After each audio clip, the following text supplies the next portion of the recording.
Hi and welcome to the Lambda Audiobooks channel. You are listening to the audiobook Dracula by Bram Stoker. This chapter is titled Chapter 15 Dr. SEWARD'S Day 2 as Diary are continued. Beginning chapter.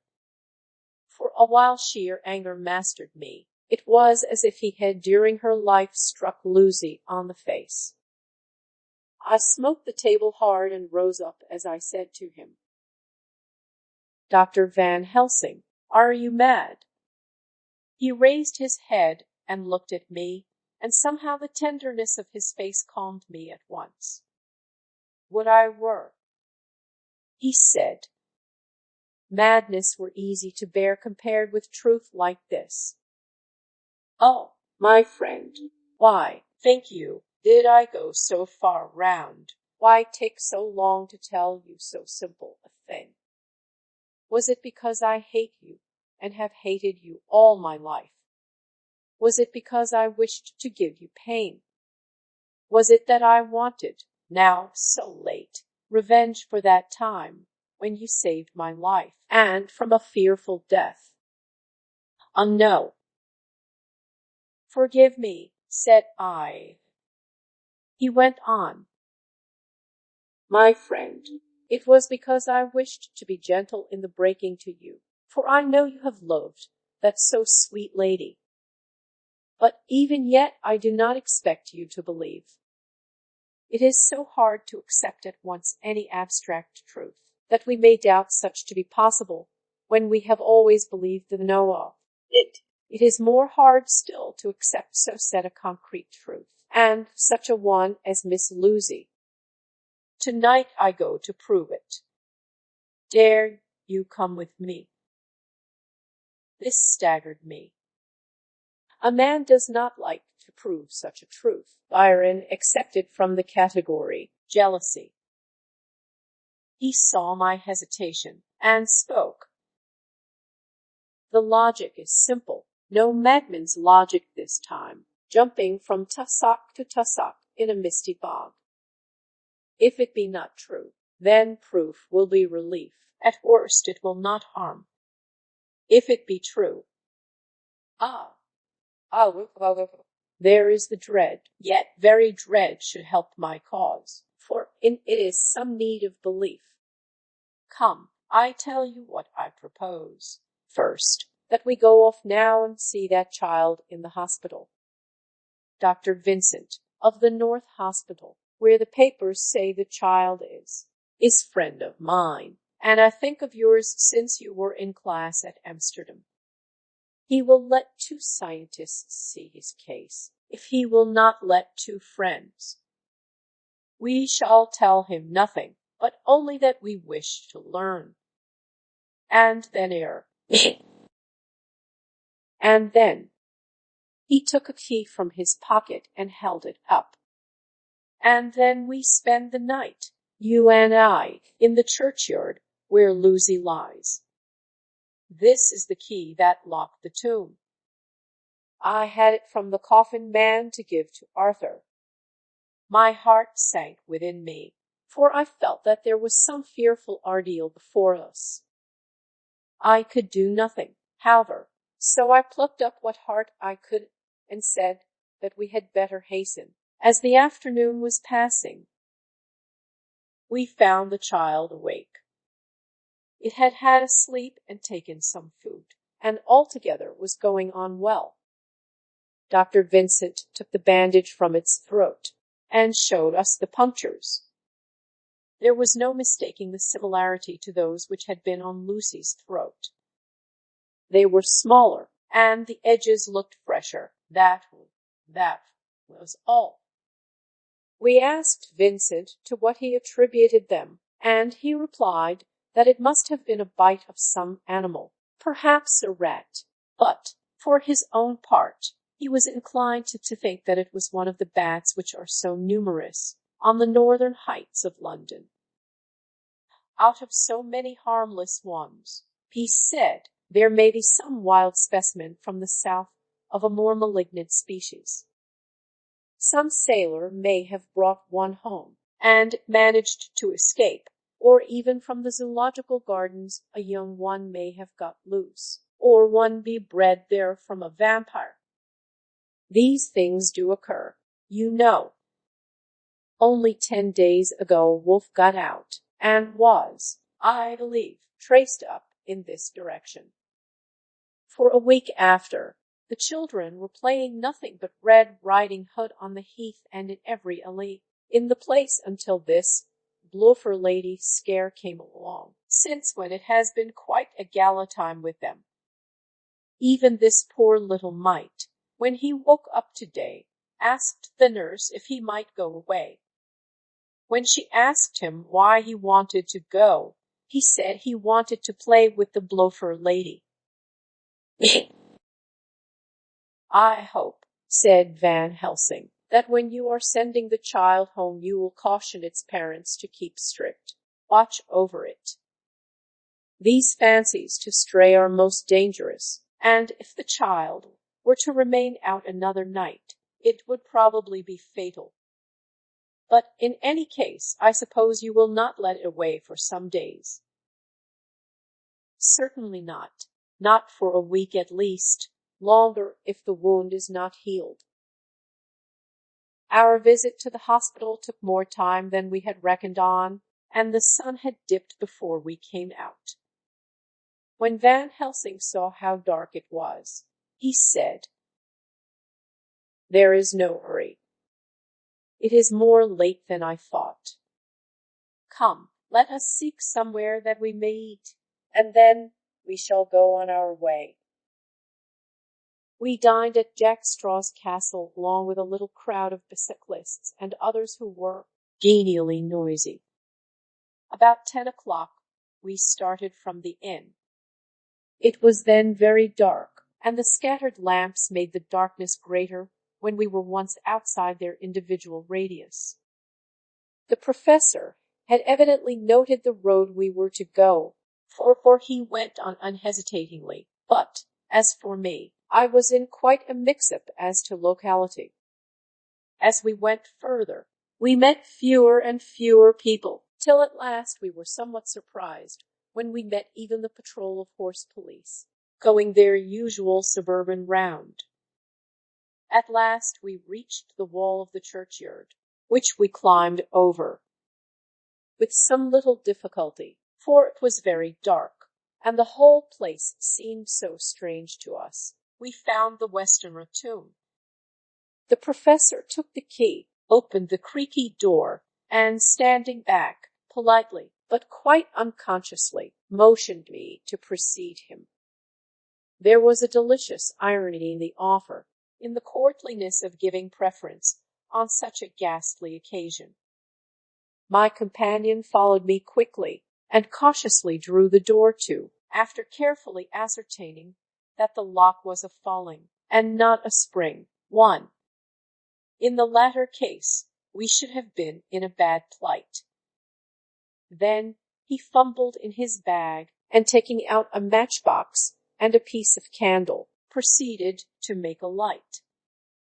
The tomb in the daytime, and when wreathed with fresh flowers, had looked grim and gruesome enough, but now, some days afterwards, when the flowers hung lank and dead, their whites turning to rust and their greens to browns, when the spider and the beetle had resumed their accustomed dominance, when time discolored stone, and dust-encrusted mortar, and rusty, dank iron, and tarnished brass, and clouded silver plating gave back the feeble glimmer of a candle, the effect was more miserable and sordid than could have been imagined.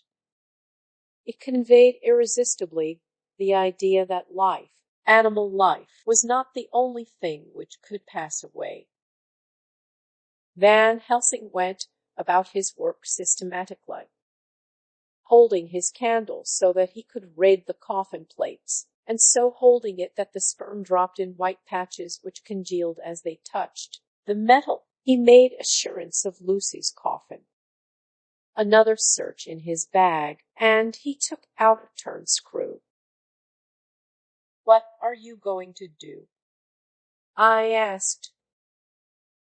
"To open the coffin." You shall yet be convinced." Straightway he began taking out the screws, and finally lifted of the lid, showing the casing of lead beneath. The sight was almost too much for me.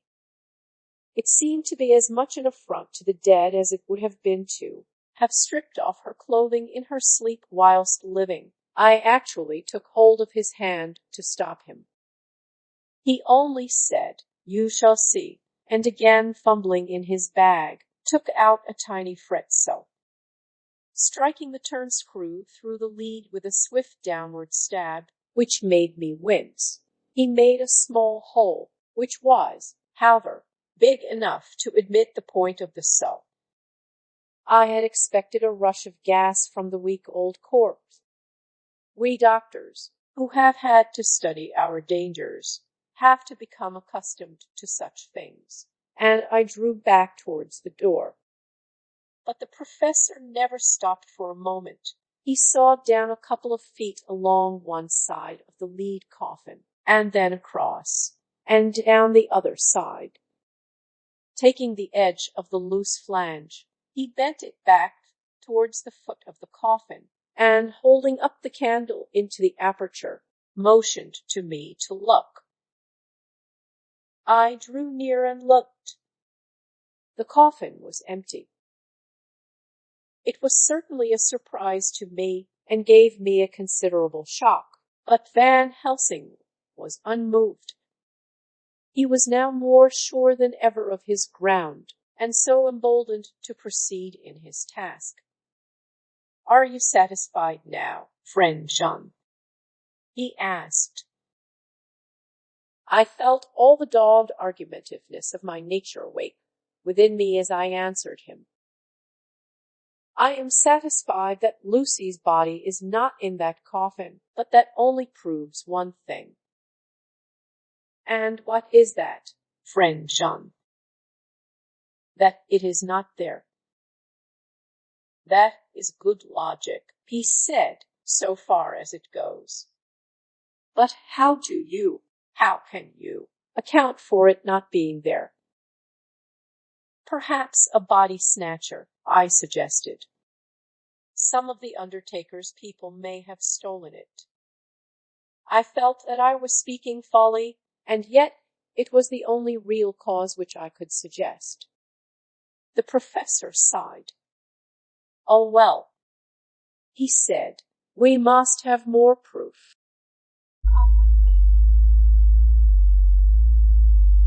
Come with me."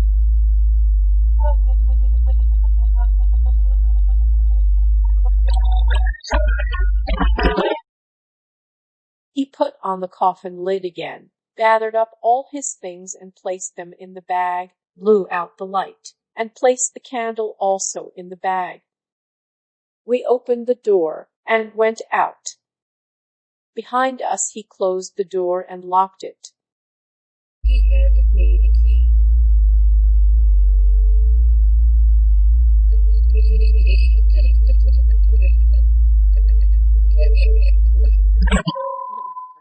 Saying, "Will you keep it? You had better be assured." I laughed. It was not a very cheerful laugh, I am bound to say, as I motioned him to keep it. "A key is nothing," I said. "There may be duplicates, and anyhow it is not difficult to pick a lock of that kind." He said nothing, but put the key in his pocket. Then he told me to watch at one side of the churchyard whilst he would watch at the other. I took up my place behind a yew tree, and I saw his dark figure move until the intervening headstones and trees hid it from my sight. It was a lonely vigil. Just after I had taken my place, I heard a distant clock strike 12, and in time came 1 and 2. I was chilled and unnerved, and angry with the professor for taking me on such an errand, and with myself for coming. I was too cold and too sleepy to be keenly observant, and not sleepy enough to betray my trust, so altogether I had a dreary, miserable time. Suddenly, as I turned round, I thought I saw something like a white streak moving between two dark yew trees at the side of the churchyard farthest from the tomb.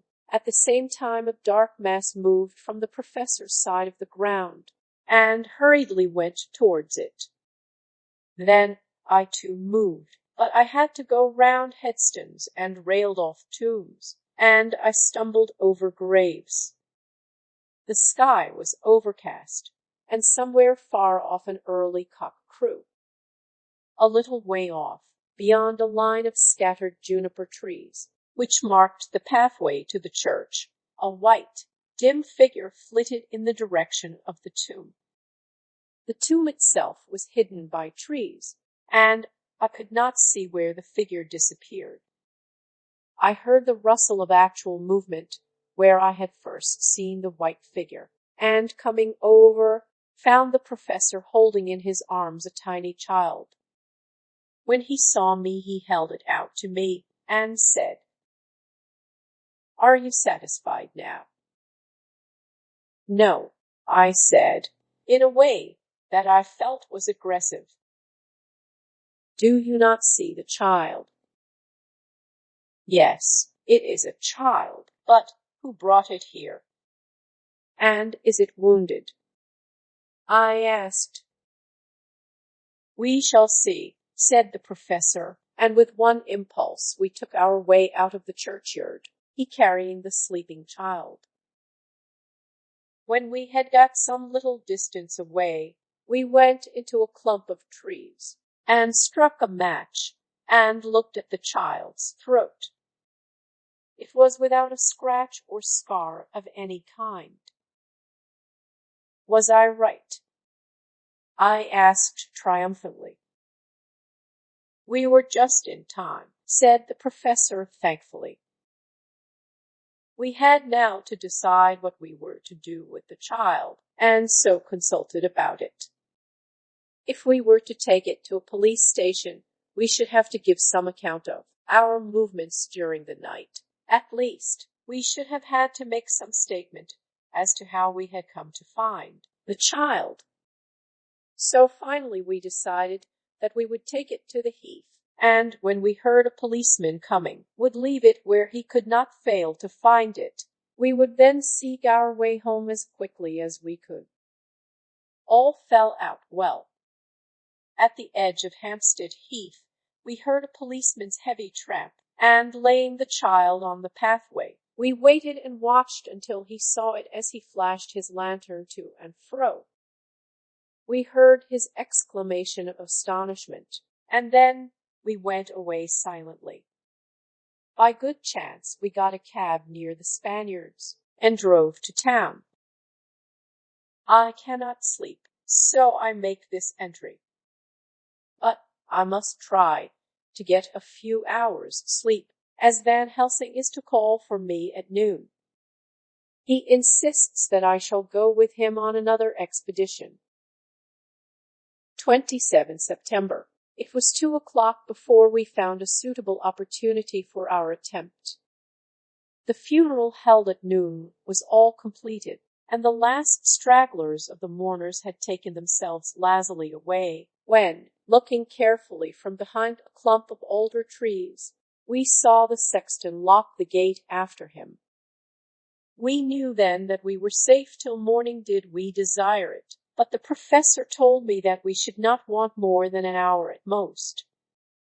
Again I felt that horrid sense of the reality of things, in which any effort of imagination seemed out of place, and I realized distinctly the perils of the law which we were incurring in our unhallowed work.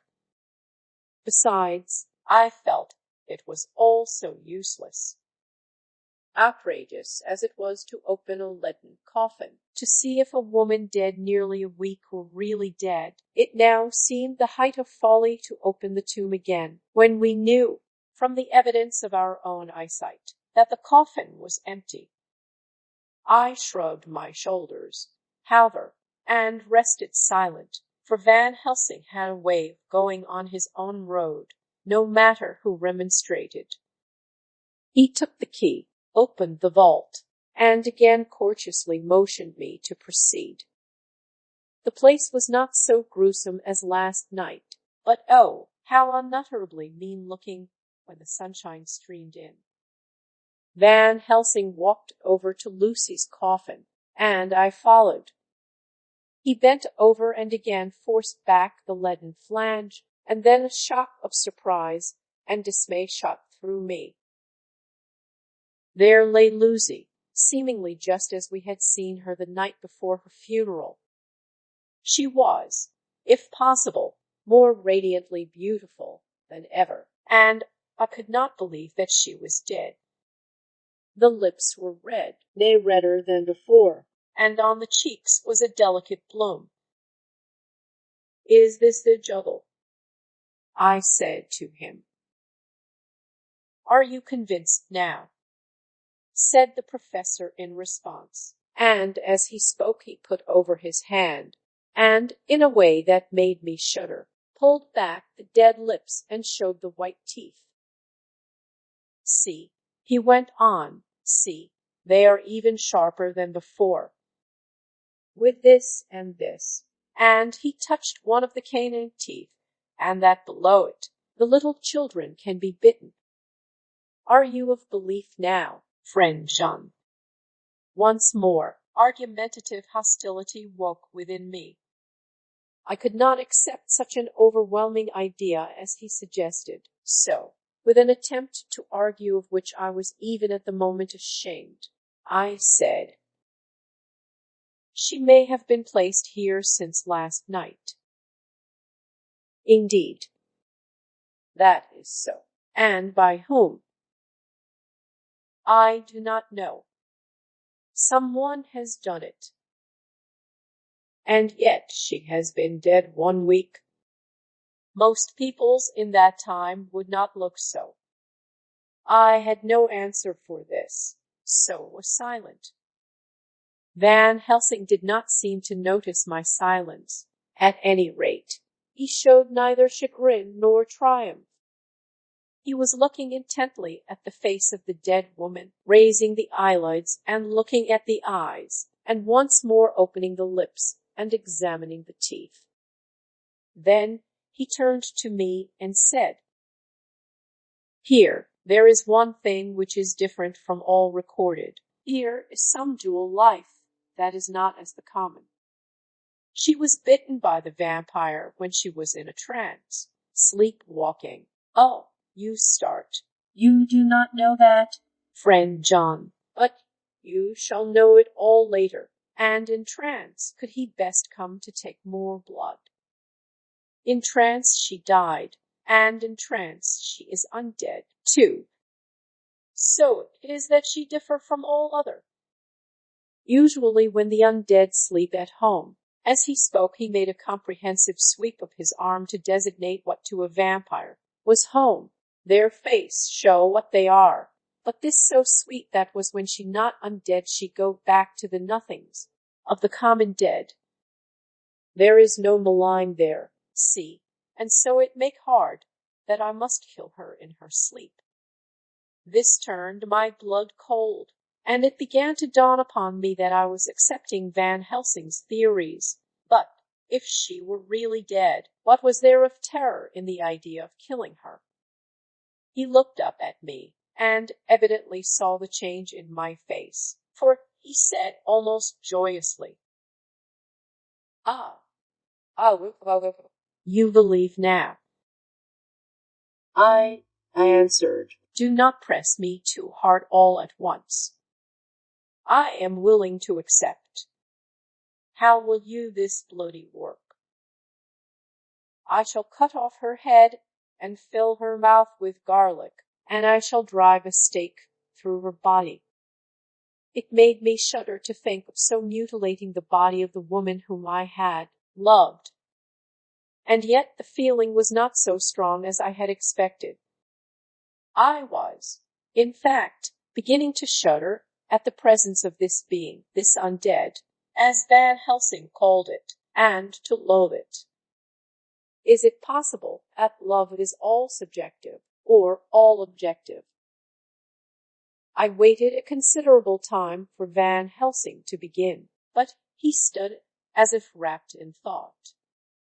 Presently he closed the catch of his bag with a snap, and said, "I have been thinking, and have made up my mind as to what is best.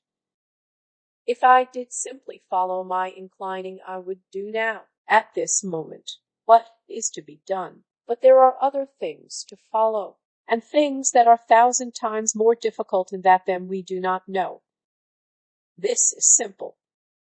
She have yet no life taken, though that is of time, and to act now would be to take danger from her forever. But then we may have to want Arthur, and how shall we tell him of this? If you, who saw the wounds on Lucy's throat, and saw the wounds so similar on the child's at the hospital, if you, who saw the coffin empty last night, and full today with a woman who have not changed only to be more rose and more beautiful in a whole week after she died, if you know of this, and know of the white figure last night that brought the child to the churchyard, and yet of your own senses you did not believe, how, then, can I expect Arthur, who know none of those things, to believe? He doubted me when I took him from her kiss when she was dying. I know he has forgiven me, because in some mistaken idea I have done things that prevent him say good-bye as he ought, and he may think that in some more mistaken idea this woman was buried alive, and that in most mistake of all we have killed her. He will then argue back that it is we, mistaken ones, that have killed her by our ideas, and so he will be much unhappy always. Yet he never can be sure, and that is the worst of all. And he will sometimes think that she loved was buried alive, and that will paint his dreams with horrors of what she must have suffered. And again, he will think that we may be right, and that his so beloved was, after all, an undead. No, I told him once, and since then I learn much.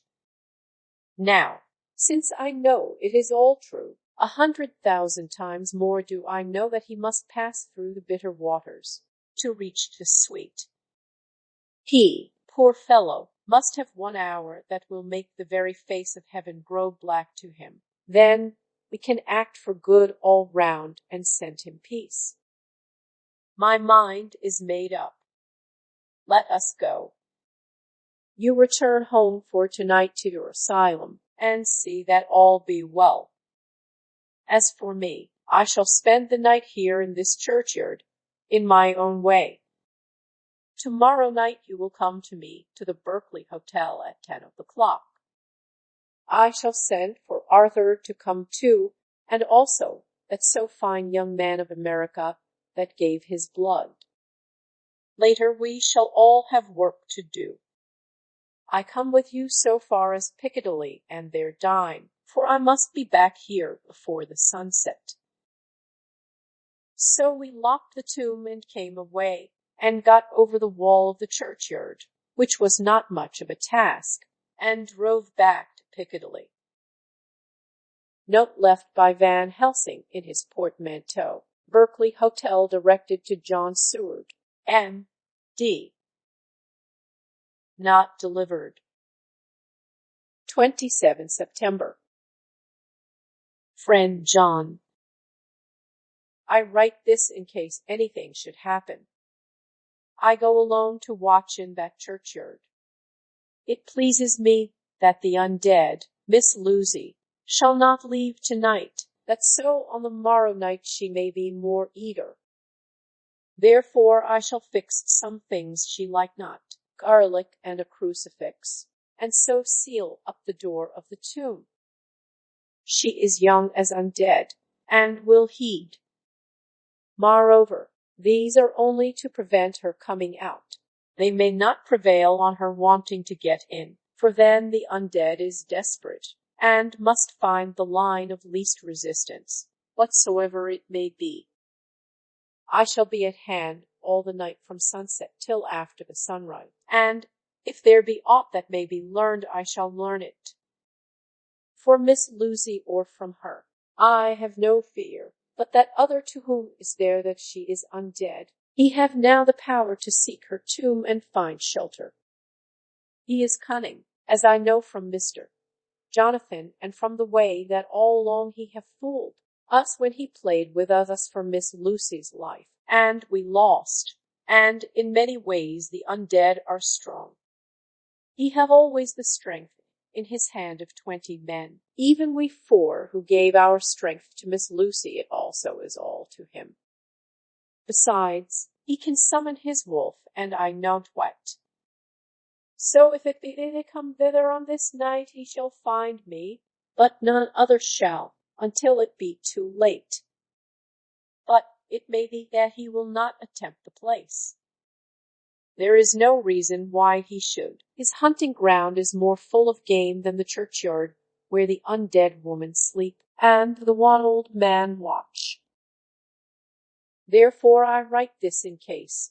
Take the papers that are with this, the diaries of Harker and the rest, and read them, and then find this great undead, and cut off his head, and burn his heart, or drive a stake through it, so that the world may rest from him. If it be so, farewell. Van Helsing, Van. Dr. Seward's Diary. 28 September. It is wonderful what a good night's sleep will do for one. Yesterday I was almost willing to accept Van Helsing's monstrous ideas, but now they seem to start out lurid before me as outrages on common sense. I have no doubt that he believes it all. I wonder if his mind can have become in any way hinged. Surely there must be some rational explanation of all these mysterious things. Is it possible that the professor can have done it himself? He is so abnormally clever that if he went of his head he would carry out his intent with regard to some fixed idea in a wonderful way. I am loath to think it, and indeed it would be almost as great a marvel as the other to find that Van Helsing was mad, but anyhow I shall watch him carefully. I may get some light on the mystery. 29 September, morning. Last night, at a little before 10 o'clock, Arthur and Quincy came into Van Helsing's room. He told us all that he wanted us to do, but especially addressing himself to Arthur, as if all our wills were centered in his. He began by saying that he hoped we would all come with him too, for, he said, there is a grave duty to be done there. You were doubtless surprised at my letter. This query was directly addressed to Lord Godalming. I was. It rather upset me for a bit. There has been so much trouble around my house of late that I could do without any more. I have been curious, too, as to what you mean. Quincy and I talked it over, but the more we talked, the more puzzled we got. Till now I can say for myself that I am about up a tree as to any meaning about anything. Me too, said Quincy Morris laconically. Oh, said the professor, then you are nearer the beginning, both of you, than friend John here, who has to go a long way back before he can even get so far as to begin. It was evident that he recognized my return to my old doubting frame of mind without my saying a word. Then, turning to the other two, he said with intense gravity, I want your permission to do what I think good this night. It is, I know, much to ask, and when you know what it is I propose to do you will know, and only then, how much. Therefore may I ask that you promise me in the dark, so that afterwards, though you may be angry with me for a time, I must not disguise from myself the possibility that such may be. You shall not blame yourselves. for anything. That's frank anyhow, broke in Quincy. I'll answer for the professor. I don't quite see his drift, but I swear he's honest, and that's good enough for me. I thank you, sir, said Van Helsing proudly. I have done myself the honor of counting you one trusting friend, and such endorsement is dear to me. He held out a hand, which Quincy took. Then Arthur spoke out. Dr. Van Helsing, I don't quite like to buy a pig in a poke, as they say in Scotland, and if it be anything in which my honor as a gentleman or my faith as a Christian is concerned, I cannot make such a promise. If you can assure me that what you intend does not violate either of these two, then I give my consent at once, though for the life of me I cannot understand what you are driving at. I accept your limitation, said Van Helsing, and all I ask of you is that if you feel it necessary to condemn any act of mine, you will first consider it well, and be satisfied that it does not violate your reservations. Agreed.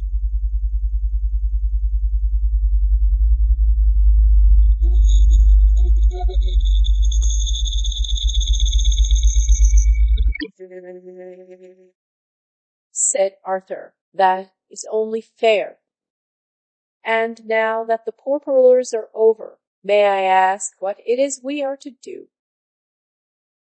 I want you to come with me, and to come in secret to the churchyard at Kingstead. Arthur's face fell as he said, in an amazed sort of way, where poor Lucy is buried. The professor bowed.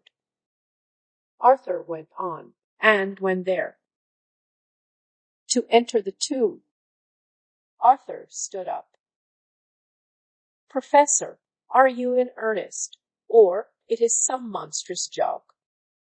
Pardon me, I see that you are in earnest.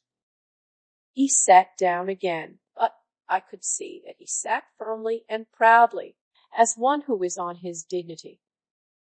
There was silence until he asked again, and when in the tomb?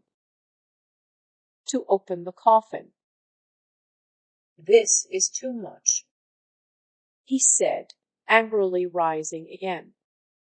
I am willing to be patient in all things that are reasonable, but in this desecration of the grave of one where he fairly choked with indignation. The professor looked pityingly at him. If I could spare you one pan, my poor friend, he said, God knows I would. But this night our feet must tread in thorny paths, or later, and forever, the feet you love must walk in paths of flame. Arthur looked up with set white face and said, Take care, sir, take care. Would it not be well to hear what I have to say? Said Van Helsing, and then you will at least know the limit of my purpose. Shall I go on? That's fair enough, broke in Morris.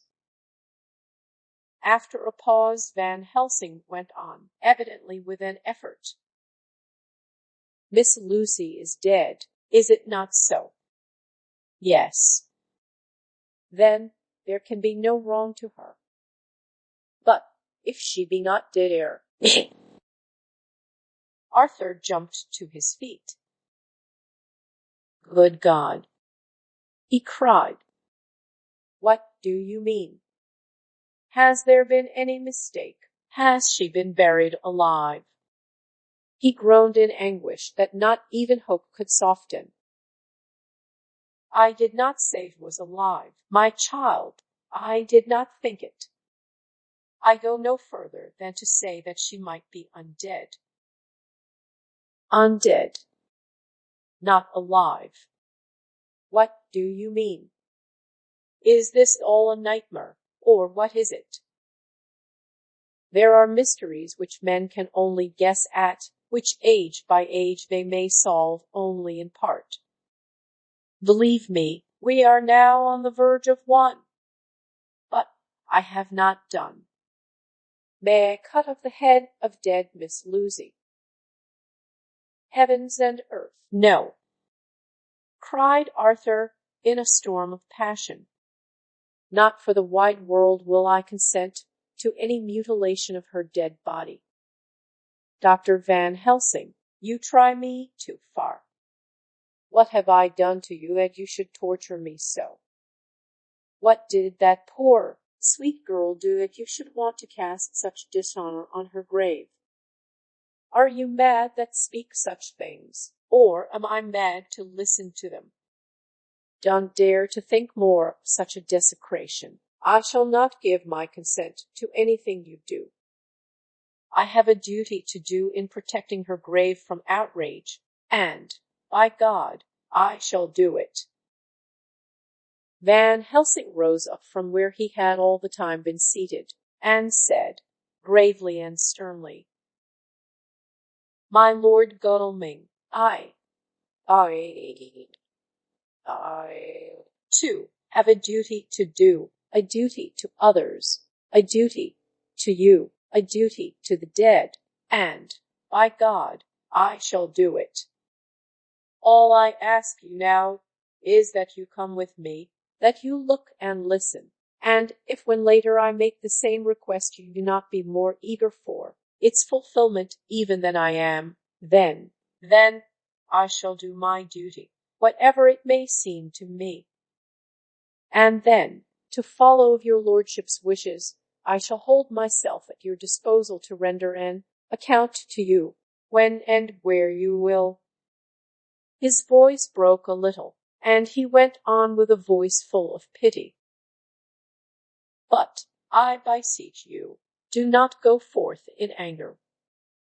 In a long life of acts, which were often not pleasant to do, and which sometimes did wring my heart, I have never had so heavy a task as now. Believe me that if the time comes for you to change your mind towards me, one look from you will wipe away all this so sad hour, for I would do what a man can to save you from sorrow. Just think, for why should I give myself so much of labor and so much of sorrow? I have come here from my own land to do what I can of good, at the first to please my friend John, and then to help a sweet young lady, whom, too, I came to love. For her, I am ashamed to say so much, but I say it in kindness. I gave what you gave, the blood of my veins. I gave it. I, who was not, like you, her lover, but only her physician and her friend. I gave to her my nights and days, before death, after death, and if my death can do her good even now, when she is the dead undead, she shall have it freely. He said this with a very grave, sweet pride, and Arthur was much affected by it. He took the old man's hand and said in a broken voice, Oh, it is hard to think of it, and I cannot understand, but at least I shall go with you and wait. End of chapter. Thank you for listening. If you enjoyed this video, please hit the like button. If you are interested in hearing more audiobooks, subscribe and turn on the notifications to get fresh daily audiobook chapters from Lambda Audiobooks. Until next time.